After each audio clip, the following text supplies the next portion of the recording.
Mesdames, Messieurs, bonjour. Bienvenue sur Maghreb Intelligence TV. J'ai le plaisir de recevoir Axel Bellabessi, responsable du MAC, le mouvement pour l'autodétermination de la Kabylie. Azul Flaoun Bellabessi. Azul Flech, merci pour l'invitation. Alors, le MAC est né dans le sillage du printemps kabyle de 2001, basé à Paris. C'est une organisation déclarée illégale en Algérie qu'il a classée comme terroriste. C'était le 18 mai dernier. Mais avant de revenir sur cette affaire, je voudrais que l'on parle de l'actualité des relations franco-algériennes. Vous le savez, rien ne va plus entre Paris et Alger. Et à l'origine de cette brouille, les propos du président français Emmanuel Macron lors d'une rencontre avec les descendants de protagonistes de la guerre d'Algérie. Macron a tiré à boulet rouge sur le système politico-militaire algérien construit sur la rente mémorielle. Est-ce que la crise diplomatique est ouverte entre Paris et Alger? Au début, on va dire enfin quelques vérités qui commencent à sortir. On félicite le président français Emmanuel Macron pour ses déclarations et espérons bien que ça va pas s'arrêter là parce que c'est ce qu'il a déclaré d'ailleurs hier en disant comme quoi c'est pas encore fini, il y a encore d'autres vérités. Ce qu'il a dit comme quoi oui, l'Algérie n'a jamais existé avant le débarquement des Français, donc avant la colonisation française. Effectivement, ça fait des années que le MAC parle de ça. À la tête du MAC, Mess Farhat Mahni, qui a parlé à plusieurs reprises sur ça en disant comme quoi l'Algérie elle a été créée que en 1839 par un décret officiel du général Schneider.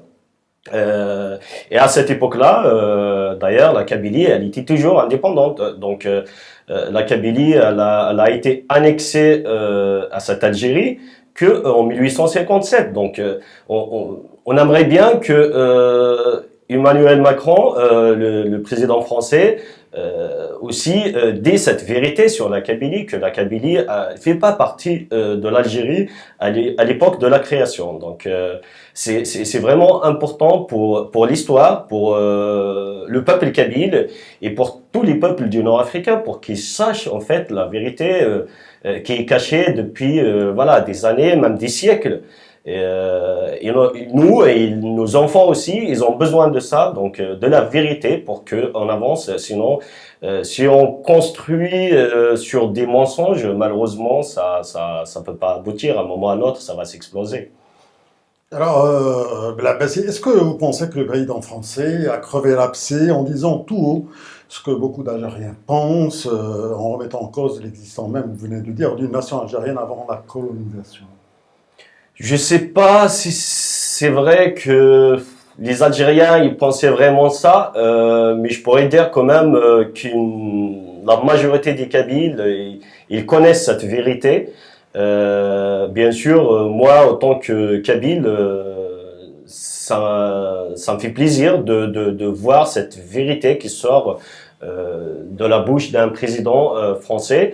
Comme je vous avais dit, espérons bien que ça va pas s'arrêter là, parce qu'il n'y a pas que ça. Donc l'Algérie elle s'est construite sur des mensonges. Elle n'a jamais existé, elle n'a pas d'histoire.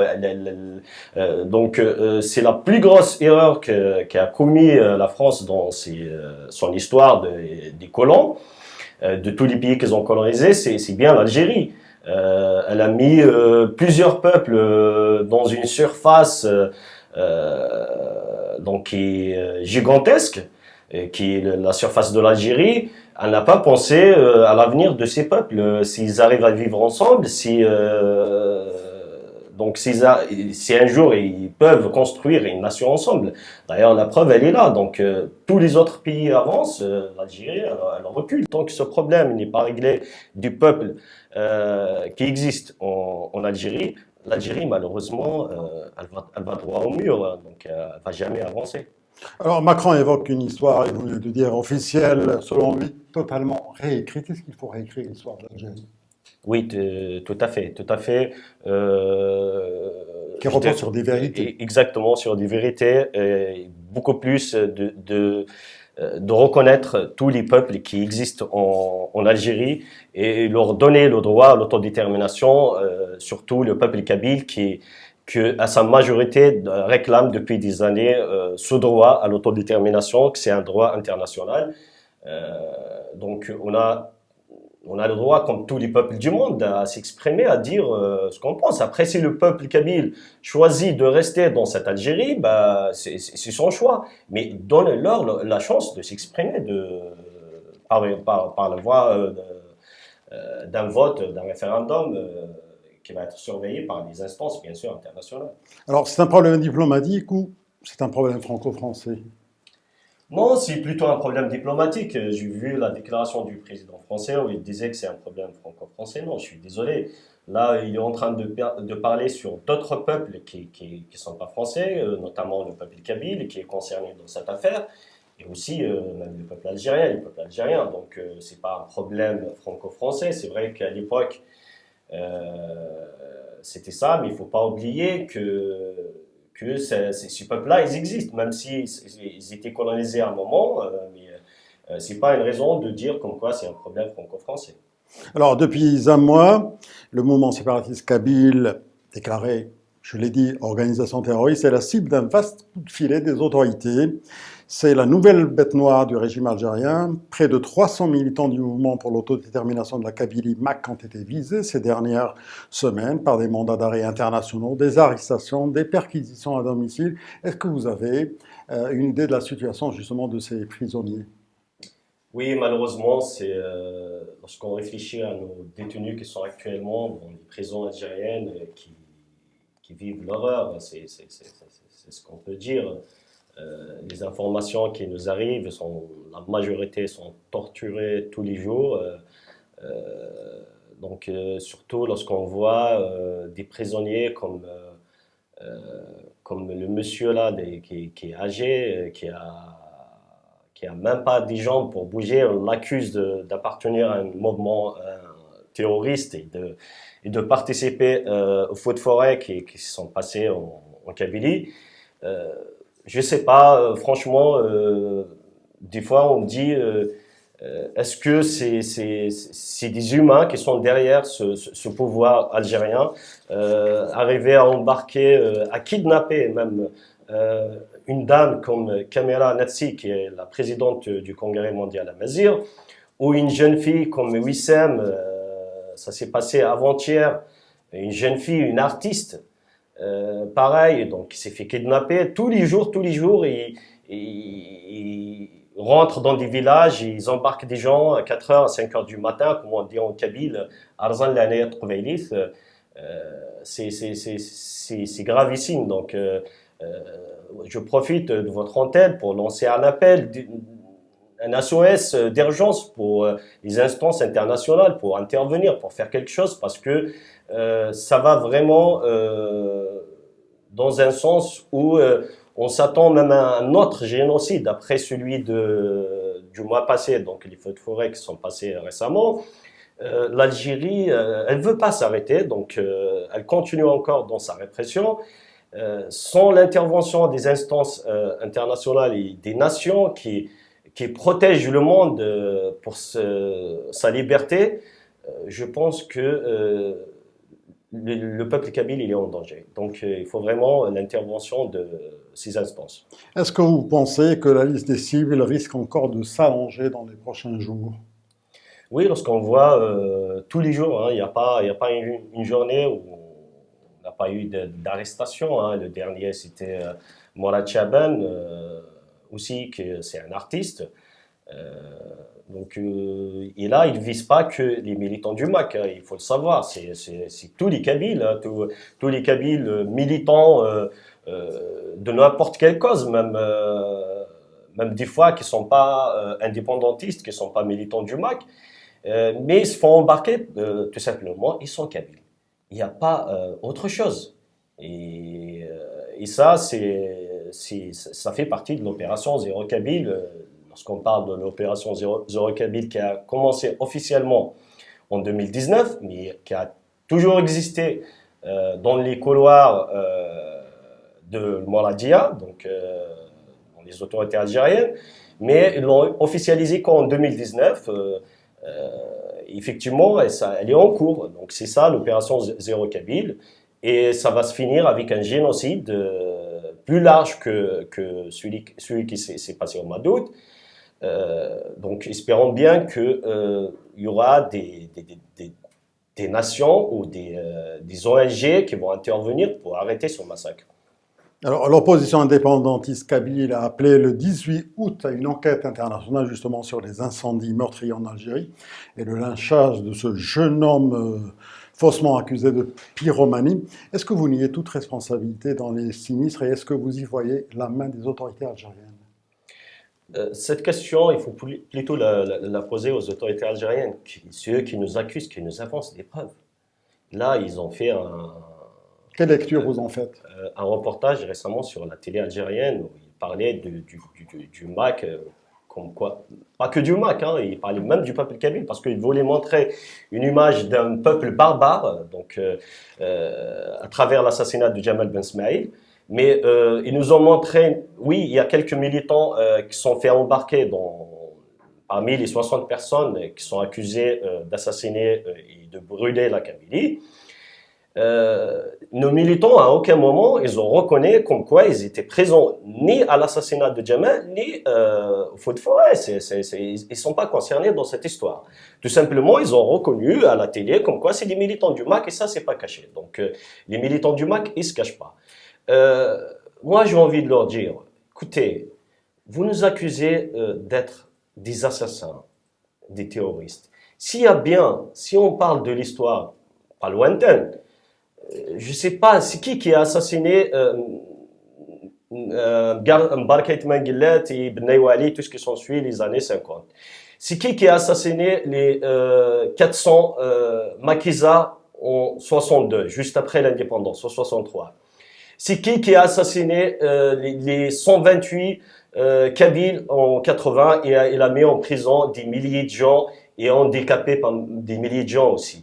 C'est qui a assassiné Matoub? C'est qui a assassiné 25 000 personnes dans la décennie noire? Et c'est qui a assassiné Matoub Lounas et les 138 jeunes de 2001? C'est pas le MAC qui a fait tout ça. Et c'est qui? Parce que vous avez commis pas mal de crimes, que ce soit en Kabylie ou en dehors de la Kabylie. J'espère, et j'en suis sûr, qu'un jour, vous allez payer pour tous ces crimes devant les instances internationales. Alors, Basile, vous avez écrit à l'ONU, vous avez saisi le Conseil de sécurité, l'Union européenne, l'Union africaine, vous avez des contacts avec Amnesty International, est-ce que vous avez un feedback de ces instances? Écoutez, il y a une plainte qui a été déposée, donc on a fait même le président avec son avocat, et ils ont fait une conférence de presse où ils ont expliqué tous les détails de la plainte. Donc elle est déposée, on attend, ça va prendre du temps bien sûr. Donc d'après l'avocat, il a déclaré comme quoi on aura une réponse d'ici un an. Je me connais pas trop, c'est pas mon domaine. J'ai suivi la conférence comme tout le monde. Effectivement, donc espérons bien qu'ils seront poursuivis pour les crimes qu'ils ont commis, parce que nous, on a des preuves. On parle pas dans le vide, c'est pas comme eux. Nous, on a des preuves. Lorsqu'on a déposé plainte, c'est avec des preuves. Ben, s'ils sont vraiment sûrs de ce qu'ils avancent, ben, qu'ils viennent. On va se confronter devant les instances internationales. Ah ben, si on est condamné, il trouve, comme il a dit le président, donc il est prêt à se livrer lui-même pour les autorités algériennes si il trouve comme quoi le MAC il est complice dans cette affaire, que ce soit l'assassinat de Jamal Ben Smaïl ou le massacre qui s'est passé en assassinant plus de 200 personnes quand même en Kabylie. Donc c'était horrible pour nous en tant que peuple de vivre une tragédie pareille. J'espère que tout ça va pas passer inaperçu, que les instances ils vont condamner les assassins et ceux qui ont organisé ce massacre. Alors justement, Bel Abbassi, le MAC est pour l'autodétermination de la Kabylie. Est-ce que vous entendez la petite ou la grande Kabylie, pour reprendre un peu les termes de la colonisation? Oui, c'est vraiment ça, c'est les termes de la colonisation. Nous, moi personnellement et tous mes collègues dans le mouvement, c'est un terme qu'on n'utilise jamais. Il n'y a pas de petite ni de grande Kabylie, il y a une seule Kabylie. Euh, ce terme, on l'a déjà dépassé. Donc il y a une seule Kabylie, on se bat pour une Kabylie libre. Alors, le Hirak est aujourd'hui accusé par le pouvoir algérien d'être infiltré par des activistes du mouvement islamo-conservateur Rachad et des militants du MAC qui chercheraient à entraîner le Hirak dans cette confrontation violente selon les autorités algériennes. Quel rapport entretient le MAC avec le mouvement Rachad? En fait, c'est vraiment les deux pôles à l'opposé. Donc le MAC et Rachid, écoutez, ils peuvent pas se réunir, ils peuvent pas partager quoi que ce soit. D'ailleurs, il n'y avait jamais de rencontre entre des responsables du MAX. C'est ce qu'ils ont annoncé d'ailleurs dans les médias algériens. On a parlé d'une rencontre justement entre le MAC et le Rachad à l'époque des Elle n'a Marocains. jamais existé, elle n'existera jamais. Ça, c'est clair. Alors, le MAC est basé en France. Est-ce que vous avez des contacts officiels avec en France et aussi en Europe? Des contacts, Officiels, justement. non, des contacts officiels, non. On a beaucoup d'amis, que ce soit en France ou en Europe, même au Maroc, d'ailleurs. Mais des rencontres officielles, non. Pour l'instant, il n'y en a pas. Alors, les autorités algériennes vous accusent également d'être soutenu par le Royaume du Maroc. Comment vous avez accueilli cette déclaration? Est-ce que vous avez des contacts officiels ou officieux, justement, avec le Maroc? Ben là, au moment où je vous parle, il n'y a pas d'autres rencontres officielles. Alors, pas de rencontre officielle, vous le dites justement. Alors, vous parlez d'indépendance, justement, de la Kabylie. Et pourtant, il y a beaucoup de militaires qui sont d'origine kabyle dans le régime algérien. Oui, effectivement, donc ça, c'est pas Est-ce qu'ils nouveau. vous suivent? C'est pas nouveau dans tous les peuples qui cherchent leur indépendance. Ça a toujours existé que des citoyens de ce peuple travaillent avec le colon, quoi. Donc, pour nous, comment ils les appellent chez nous d'ailleurs, c'est les Kabyles de service. Pour moi, un Kabyle qui va travailler contre son peuple, pour exterminer son peuple, je vois pas comment le qualifier. Donc, القرض القبيليت وليش الحب يسعى لك الفار. Donc, ça existe partout dans le monde. Il y a des gens qui travaillent pour leurs intérêts et des Kabyles, il y en a aussi, hein, ça existe. Alors, le président justement du MAC, Farhat Mani, a déclaré souhaiter créer une antenne au Maroc. Y a-t-il une réponse des autorités marocaines? Est-ce que cette justement demande a été envoyée officiellement au Maroc? Oui, oui, effectivement. Donc, on a fait une demande pour le Maroc et on attend toujours une réponse. Espérons bien qu'elle va être favorable. Et nous, on laisse tout le temps, bien sûr, le Maroc et les souverains dans ces décisions. Nous, on a fait ce qu'il y a à faire de notre côté. Et, après aux autorités marocaines de décider à leur tête la majesté le Maroc Mohamed VI. Là, ben, c'est peut-être une dernière question. Comment vous voyez l'avenir?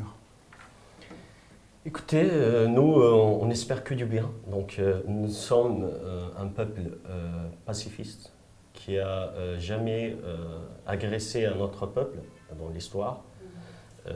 On va continuer sur les traces de nos ancêtres qui ont quand même un parcours et une histoire assez riche.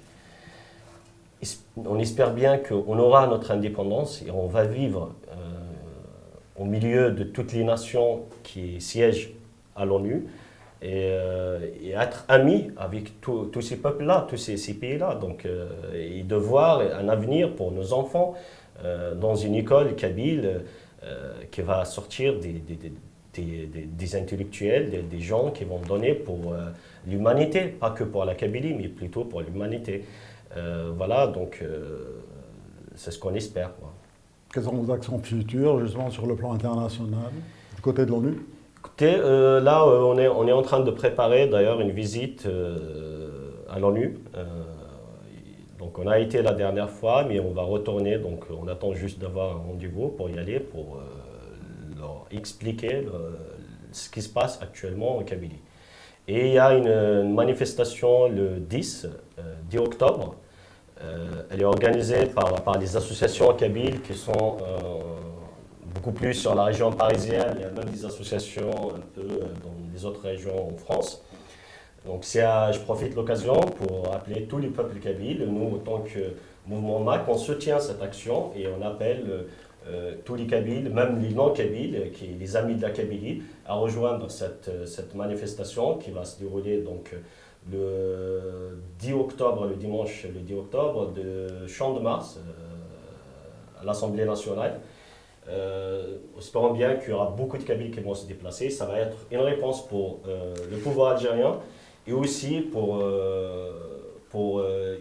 en fait, médiatiser ce qui s'est passé en Kabylie récemment, quoi. Axel Belabassi, membre du MAC, Mouvement pour l'autodétermination de la Kabylie. Merci d'avoir été avec nous sur Maghreb Intelligence TV. Merci pour l'invitation. Je vous remercie.